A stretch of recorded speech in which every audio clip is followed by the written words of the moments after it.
Today we're going to talk about exponents and some of the rules for that. We have an example of a number with another number up above it. This number 5 would be referred to as the base, and the number 2 would be referred to as the exponent. And this is equal to 5 times 5.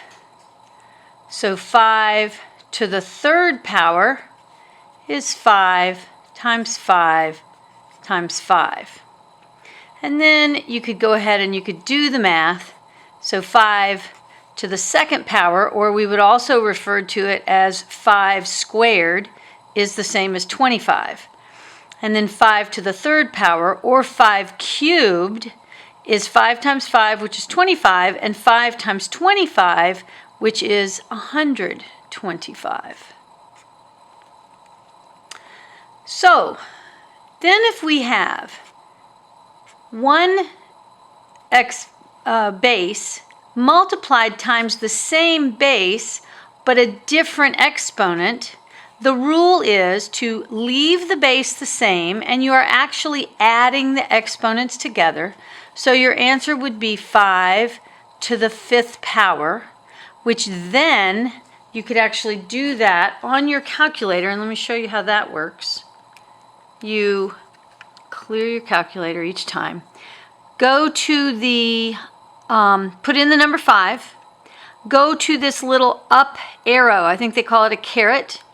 And now we're into the exponent position. And you can put in the number. So I've got 5 exponent 5. And then I can press enter. And it gives me 3,125. So this is what we call exponential growth.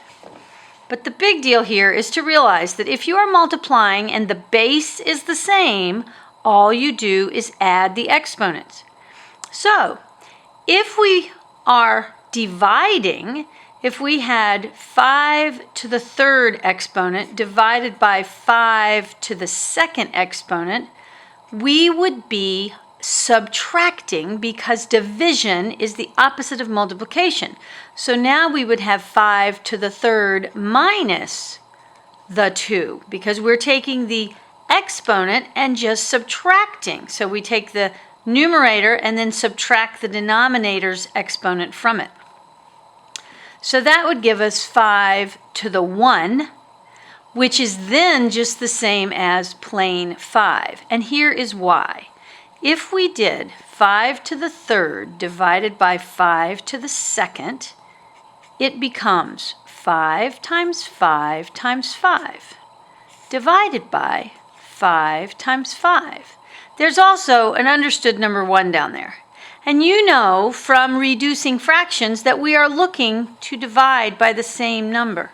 So then we end up having 5 over 1, but that's equivalent to just the plain number 5.